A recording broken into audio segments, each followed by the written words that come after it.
வணக்கம். ஜவைஜர் ஃப்ரம் ஜவாதுபட்டி புது power writer அப்படிங்கிற யூடியூப் சேனல் மூலமாக உங்களை மீண்டும் சந்திப்பு ரொம்ப மாற்ற மகிழ்ச்சி. அத்தோட எங்கள் சேனலை சப்ஸ்கிரைப் பண்ணுங்கள், பெல் பட்டன் அழுத்த மறந்துடாதீங்க. அத்தோட எல்லாத்துக்கும் ஷேர் பண்ணுங்க. அதாவது இந்திய ரயில்வேக்கு பெட்டிகளை தயாரிக்கக்கூடிய ஒரு நிறுவனம் ஐசிஎஃப் நிறுவனம். இதுவரைக்கும் 75,000 ரயில் பெட்டிகளை தயாரித்து இன்னைக்கு மிகப்பெரிய ஒரு உலக சாதனை படைச்சிருக்காங்க. மிகப்பெரிய ஒரு சாதனை அப்படிங்கிறது பாராட்டக்கூடிய விஷயமா இன்னைக்கு போயிடுச்சு. அதாவது 1955 2024 வரைக்கும் ஏறக்கூடிய ஒரு 71 வருஷத்துக்குள்ள 75,000 பெட்டிகள் நம்ம இந்தியாவுக்கு மட்டும் கிடையாது, இலங்கைக்கு மற்றபடி வெளிநாடுகளுக்கு எல்லாமே ஏற்றுமதி பண்றாங்க. முதல்ல ஏகப்பட்ட பெட்டிகள் குறைவா பண்ணிட்டு இருந்தாங்க. இன்னைக்கு வருஷத்துக்கே 3000 பெட்டிகளுக்கு மேல ரெடி பண்ணக்கூடிய ஒரு சூழல். வெளிநாட்டுக்கு அதுல 800 சில்லற பெட்டிகளுக்கு மேல ஏற்றுமதி பண்றாங்க. நல்ல லாபகரமான ஒரு நிறுவனம், அதே நேரத்துல தெளிவான ஒரு நிறுவனம். ஐசிஎஃப் நிறுவனம் இந்திய ரயில்வேக்கு சொந்தமானது. மற்றபடி ரயில் பெட்டிகளை அவங்க தயாரிக்கக்கூடிய நிறுவனம்.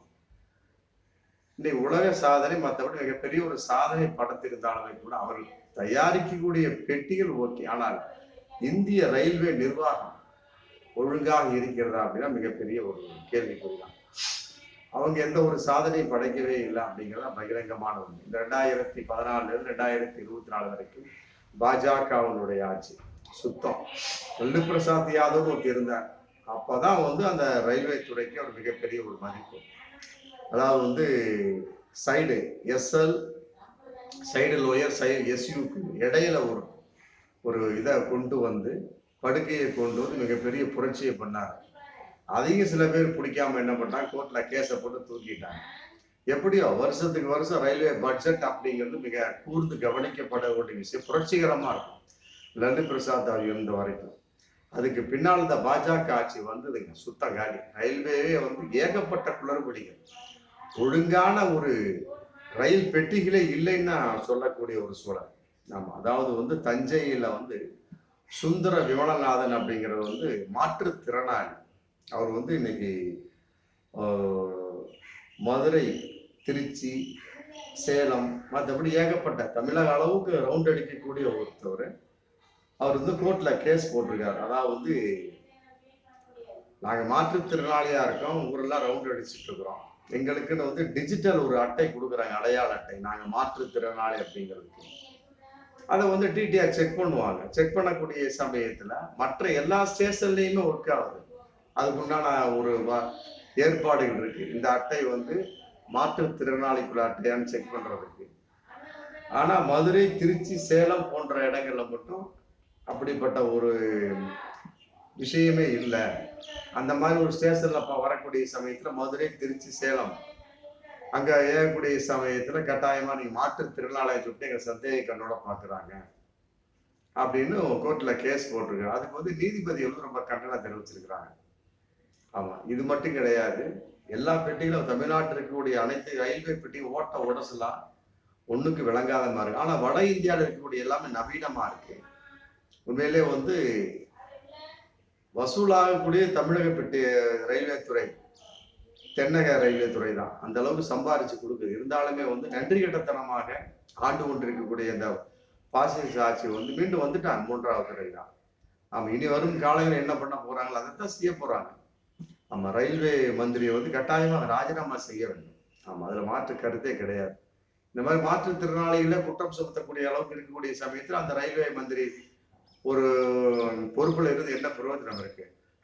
மதுரை, சேலம், திருச்சி போன்ற இடங்கள்லாம் மாற்றுத்திறனாளிகள் அப்படின்னு அட்டைக்கு உண்டான அதை ஒரிஜினல் எந்த அளவுக்கு அப்படிங்கிற ஒரு ஆன்லைன்ல பார்க்கக்கூடிய அளவுக்கு, டிஜிட்டலா பார்க்கக்கூடிய அளவுக்கு எதுவுமே வசதிகள் கிடையாது அப்படின்னு சொல்லிட்டு சொல்றாங்க. அப்படின்னா அதை சம்பந்தமான கோர்ட்டு கேஸ் போடக்கூடிய சமயத்தில் நீதிபதியில கண்டனம் தெரிவிச்சிருக்கிறாங்க. தமிழகத்தில் இருக்கக்கூடிய ரயில்வே பெட்டியில் எல்லாமே ஓட்ட உடசலா இருக்குது, நிர்வாகம் சரியில்லை அப்படின்னு. கட்டாயமா ரயில்வே துறை நிர்வாகம் ஸ்டெப் எடுக்கணும் அப்படின்னு சொல்றாங்க. இதெல்லாம் கூட இன்னொரு கூத்து. இந்த 2-3 நாளைக்கு முன்னால ஒரு சம்பவம் நடந்திருக்கு பாருங்க. அதாவது கேரளாவில் பொன்னாளி மாரஞ்சேரியில இருந்து அலிகான் அப்படிங்கிறவர் ஏறுறாரு. அவர் டெல்லிக்கு போறாரு. அவருக்கு வந்து எல்பி லோ பர்த் கிடைச்சிருக்கு, அவர் ரிசர்வ்டு.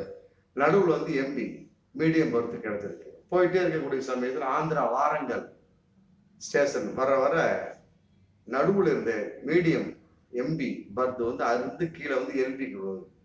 விழுந்த உடனே அழிக்கான மேலே விழுந்து கழுத்து பகுதியில் பயங்கரமான அடி. உடனே வாரங்கல் மருத்துவமனைக்கு கூட்டிட்டு போறாங்க. கூட்டிட்டு போனோம்னா 2 நாள்ல வந்து இறந்துறாரு அழிக்கான். இன்னைக்கு அந்த ரயில்வே நிர்வாகம் அவர் உயிரை கொடுக்குமா அப்படிங்கிற ஒரு கேள்வி இதுல வருது. பாருங்க, இதெல்லாம் வந்து மோசமான ஒரு சூழல். இந்த மாதிரிலாம் ட்ரெயின் பர்த்டே வந்து ஸ்ட்ராங்கா இல்லை அப்படின்னா எவ்வாறு வந்து நம்ம நம்பிக்கை அதில் வந்து படுக்க முடியும் அப்படிங்கிற மிகப்பெரிய ஒரு கேள்வி இருக்குங்க. இதெல்லாம் விட ஒரு 3 மாசத்துக்கு முன்னாடி ஒரு சம்பவம். வளையகாப்புக்கு ஒரு பொண்ணு, நீங்களும் படிச்சிருப்பீங்க பத்திரிகையில. வளையகாப்புக்கு ஒரு பொண்ணு இங்கேருந்து ட்ரெயினில் போகிறாங்க, மெட்ராஸ்க்கு போகிறாங்க, சொந்த ஊருக்கு போகிறாங்க. ஒரு 11 பேர் ஒரே பெட்டியில். அடுத்த நாள் வந்து வளையகாப்பு. போயிட்டு இருக்க சமயத்தில் திடீர்னு வந்து வாந்தி வரும். ஏன்னா அந்த மாதிரி கர்ப்பமாக இருக்கனால வாந்தி வரக்கூடிய சமயத்தில் தன்னுடைய மனைவியை வந்து புருஷன் கூட்டிகிட்டு வந்து வாந்தி எடுக்க வைக்கிற தண்ணியை திருவுறாரு, தண்ணி வரல. சரி, இங்கே எடுத்துக்கிட்டோம்னா ஒரே ஸ்மெல்லு ஒரு சொல்லி போட்டு கதவை திறந்து, ட்ரெயின் போயிட்டு இருக்கு, கதவை திறந்து வெளியே தலையை லைட்டாக நீட்டின மாதிரி அப்படியே வாந்தி எடுக்க வாந்தி எல்லாம் வந்துருச்சு. வந்துட்டு இருக்க சமயத்தில் திடீர்னு அந்த பிடி நழுகிடுச்சு அந்த பொண்ணு. இவரு வந்து தான் மனைவியை பிடிச்சிட்டு இருக்க சமயத்தில் எப்படி ஆச்சு, திடீர்னு ஒரு காற்று வந்துதா என்னன்னு தெரியல, டக்குன்னு அந்த பொண்ணு தவறி கீழே வந்து வண்டி பயங்கரமான ரெண்டு. உடனே ஐயன்னு அலறி பெட்டியில் உள்ள அபாய சங்கிலி இருக்கிறார், அந்த அபாய சங்கிலி வேலை செய்யல பாருங்க. அப்புறம் திருப்பி அவன் கடன்னு இன்னொரு பெட்டிக்கு போறான். அவன் S7 நினைக்கிறேன், இவருடைய 8 S8 8 S9 S10 வரிசையா போறார். 3 பெட்டி தாண்டி 4வது பெட்டியில தான் வந்து அபாய சங்கிலி வேலை செய்ய. உடனே ட்ரெயின் நின்றது. ஏகதேசம் அந்த கர்ப்பிணி பெண், தன்னுடைய மனைவியான கர்ப்பிணி பெண் விழுந்த இடத்துக்கும் ட்ரெயின் நின்றதுக்கு 8 கிலோமீட்டர் வந்துருச்சு. ட்ரெயின் 8 கிலோமீட்டருக்கு அந்த பக்கம் விழுந்திருக்காங்க. அந்த பொண்ணை ஓடி போய் காப்பாற்றி பண்ண கொடுத்தா ஒன்றும் கிடையாது. துடித்து அந்த பொண்ணு வந்து ஸ்பாட்லேயே அந்த மாதிரி இறந்துடுறாங்க, வளையகாப்பு. இப்படிலாம் ஒரு சம்பவம். இதையெல்லாம் விட இன்னொரு மோசமான ஒரு சம்பவம், அதாவது வந்து 14/6/2024 எனக்கே நடந்த ஒரு சம்பவம். அதை நான் இங்கே பதிவு செய்ய விரும்புகிறேன். அதாவது ஒட்டன்சத்திரம் டு சென்னைக்கு வந்து நான் நிற்கிறேன். ஒட்டன்சத்திரத்தில் நிற்கிறேன்.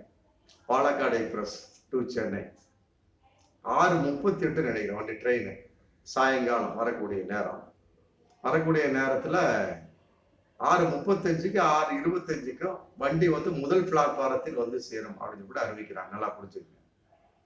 திடீர்னு என்ன பண்றாங்க, 6:25க்கு அறிவிச்சுட்டு ஒரு 5 நிமிஷத்துல 6:30-32க்கு பாலக்காடு டு சென்னை எக்ஸ்பிரஸ் முதல் பிளாட்பாரத்துக்கு வந்து சேரும், வந்து கொண்டிருக்கிறது அப்படிங்கிறாங்க. இது 2வது பிளாட்பாரத்துக்கு வந்து கொண்டிருக்கிறான்னு கூட அறிவிக்கிறாங்க. ஃபர்ஸ்ட் சொன்னது முதல் பிளாட்பாரம்.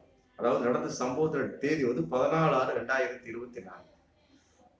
ஃபர்ஸ்ட் சொல்றாங்க 6:25க்கு முதல் பிளாட்பாரத்துக்கு வந்து சேரும். 6:32 கூட ஆகலைங்க, 2வது பிளாட்பாரத்துக்கு வந்து சேரது கூட அறிவிக்கிறாங்க. அறிவிச்சோட என்ன பண்ண முடியும், திப்பு வண்டி பார்த்தோம்னா வண்டி வந்துகிட்டு இருக்கு. ஒட்டன்சத்திரத்துக்கு நுழைஞ்சிருச்சு வண்டி. திப்பு என்ன பண்ண முடியும், உடனே வண்டி நின்ற உடனே எல்லாரும் திப்புன்னு ஏறி ஒரு 50-60 டிக்கெட்டுக்கு மேலே ஏறி கம்ப்ளீட்டா பின்பக்கமா இந்த பக்கமாவே ஏறி உள்ள எல்லா ஆளாளுக்கு அபாய சங்கிலியை பிடித்து இழுக்கக்கூடிய ஒரு சூழல். மற்றபடி நான் வந்து ஸ்ட்ரைட்டா வந்து ஸ்டேஷன் மாஸ்டர் ரூமுக்கு போயிட்டேன். நாங்கள் ஃபுல்லா மொத்தம் வந்து 8 டிக்கெட்டோ 10 டிக்கெட்டோ ஏறுற வரைக்கும் வண்டி எடுத்தீங்கன்னா மிகப்பெரிய பிரச்சனை ஏற்படுத்தி போட்டு அங்கிருந்த ஒட்டந்திர போலீஸ்ட என்னுடைய டிஸ்ட்ரிக்ட் கார்டை கொடுத்துட்டேன். ஆமா, நான் இருக்கிற வரைக்கும் ஏறி முடிகிற வரைக்கும் வண்டி எடுக்க கூடாது. மினிமம் ஒரு 20 நிமிஷமாவது கேப் இருக்குங்க ஒரு பிளாட்ஃபார்ம் மாற்றக்கூடிய சமயத்தில். எங்க கூட வந்து பிள்ளை பிறந்த ஒரு பெண் இருக்கிறாங்க, மற்றபடி வந்து சின்ன குழந்தை இருக்கு, 3 மாத குழந்தை இருக்கு, சின்ன பசங்க இருக்கிறாங்க. எப்படி ஓடி ஏற முடியும்? மேலே ஏறக்கூடியதுக்கு பாலம் இருக்கு, அது ஏறுறதுக்கே 15 நிமிஷத்துக்கு மேல. இதுக்குள்ள வண்டி போயிடும். உடனே என்ன பண்ணிட்டு மாஸ்டர்கிட்ட ஸ்டார்ட் பண்ண சொல்லிட்டேன். உடனே அவரு கீழே இறங்கி வந்து வண்டி அப்படி ஸ்டாப் பண்ணிட்டேன். சொல்லிட்டாரு, நீங்க ஏறி முடிகிற வரைக்கும் வண்டி போகாது, ஏறி முடிஞ்சு ஓகே கொடுத்தீங்கன்னா நான் வண்டி எடுக்க விடுவேன் அப்படின்ட்டு. நல்ல ஒரு மனுஷன் அதில் இருந்தார். உடனே கடகடன்னு ஏறி ஆமா, இந்த பக்கம் இந்த ஃபர்ஸ்ட் பிளாட்பாரத்துக்கு இதுல தண்டவாளத்துல தாண்டி பெண்கள் மற்றபடி சின்ன குழந்தைய வச்சுன்னு சொல்றேன் பார்த்தீங்களா, அவங்களெல்லாம் வந்து அந்த இதுல மேம்பாலத்து வழியை அமைச்சு கீழே இறங்க வச்சு ஃபர்ஸ்ட் பிளாட்பாரத்துக்கு 2வது பிளாட்டுக்கு வர வச்சு நாங்கள் வந்து குறுக்கு வழியை பிளாட்பாரத்தில் தாண்டி இந்த பக்கமா ஏறி, அப்போ எனக்கு நம்பிக்கை இல்லை. அப்போ மாஸ்டர் சொல்லிட்டார், சார் நீங்க எதுவும் கவலைப்படாதீங்க.